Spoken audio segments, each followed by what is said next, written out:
Four terrorists attacked the Pakistan Stock Exchange in Karachi this morning. All four have now been shot dead, but not before killing at least 6 other people, according to officials. The gunmen attacked the building with grenades and guns. Karachi Police Chief Ghulam Nabi Memon told the media. The stock exchange is in a high security zone that also houses the head offices of many private banks.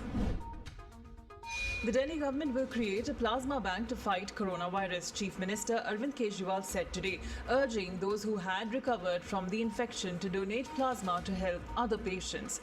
He also assured that the state government will arrange conveyance to the plasma bank for those willing to donate.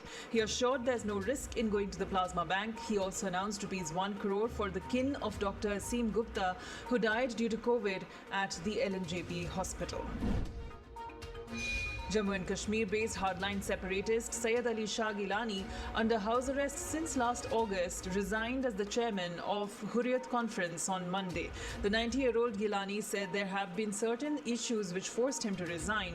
He announced his departure in an audio message. In a major success in the anti-terror operations in Jammu and Kashmir, security forces killed 3 terrorists, including the commander of the Hizbul Mujahideen, in an encounter in Anantnag district this morning. Police say that with Masood's death, the entire Doda district in Jammu region has become totally free of terrorists. Bahujan Samaj Party chief Mayawati said she and her party stands with Bharatiya Janata Party on the India-China border issue. She said that politics by BJP and Congress by levelling accusations at each other over the India-China border issue is not in the interest of the nation and a matter of great concern.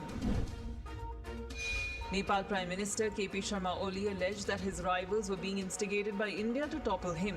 This came in the backdrop of differences between the two chairpersons of the ruling Nepal Communist Party, Prime Minister Oli and Pushpa Kamal Dahal. Oli alleged that meetings were being organized in Delhi against Nepal's decision to amend its constitution to include in its map Kalapani, Lipulekh and Limpiadura areas. More than 500,000 people worldwide have now lost their lives as a result of the coronavirus pandemic, according to Johns Hopkins University in the US. Half the world's cases have been in the US and Europe, but COVID-19 is now rapidly growing in the Americas. The virus is also affecting South Asia and Africa, where it is not expected to peak until the end of July.